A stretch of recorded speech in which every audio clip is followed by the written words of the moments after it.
Is there any recommendation on the amount of sugar that kids or youngsters can have in a day, or some benchmark with something they're already having? Yep. Just for Yep. example. Okay, so try to have as little sugar as you can, but WHO does recommend to not have more than 6 teaspoons of sugar, which is around 25 grams. So if you take Kit Kat bar, 100 gram of Kit Kat bar has 49 grams of sugar. That is like almost 50%. Right. And of course, we're not going to be having like a slice. We're going to be having 4 slices. Yes. And that's where the tricky thing is. Even like sugary drinks, depending on which drink that is, it can have around 10 to 15 grams of sugar. And there you go. With that, you're done for the day with that, right? And even if it's like they say it's sugar free, of course they're going to add something or the other. They're going to add chemicals to it that can make it that's sometimes going to mimic the sugar, and it tries to trick the brain, but that doesn't work all the time. It's going to make you crave more. Yeah, and I think as far as I remember from one of our discussions, I think a good diet that everybody in family can have is a Mediterranean diet, a combination of nuts, combination of fruits and vegetables, little bit of meat, and very little bread. I think that's a good food to have. Yeah, I think it may not be very tasty.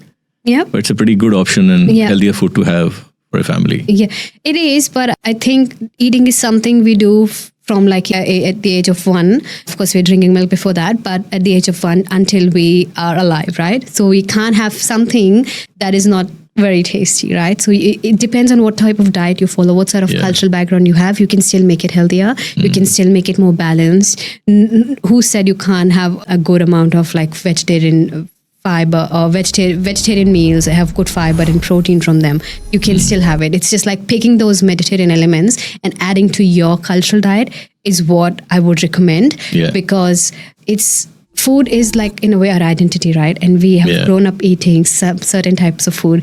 And if I ask anybody to not eat their roti or their rice, they're just going to lose their mind. And I completely get it. I don't want them to feel like, okay, it's just because I have diabetes, I can't have this, or just because I'm a kid, I should not have caffeine, so I can't enjoy my life. Or if my friends are going out, I can't eat a piece of like a slice of pizza or have some burger and things like that. It is not about completely trying to follow something that's just the best. It's about picking those best bits and see how you can incorporate in your diet. Because if you try to follow something that's the best and that doesn't align with your taste or your lifestyle, it's going to do, it is like you're going to go at the two ends of the spectrum.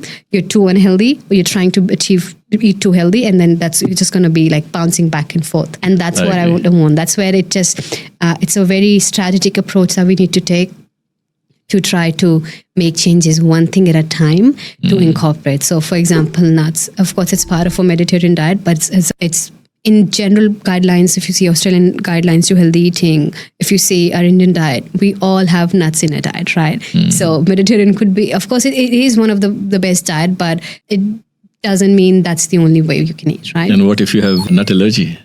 Yeah, well, then there you go. You can't have it, right? So that doesn't mean you're following Mediterranean diet a little bit less. It's just like you can't have it. So sometimes we have restrictions, be it nut allergy, be it being vegetarian, right? We don't have to, whatever personal values or morals or issues we have in terms of like restrictions we have, and that is okay. And that is a baseline, and that's where we start, right? So that's why it can't be like, it's not about just one way of eating healthy. That can't be. That can't happen. It's not like 2 + 2 is 4. That can't be the case with eating, right? Everybody has different 2 + 2 or different definition of healthy eating. And that's what it is about, right? Finding that balance, what works for you, rather than trying to achieve something that doesn't even exist. There's no perfection in the world.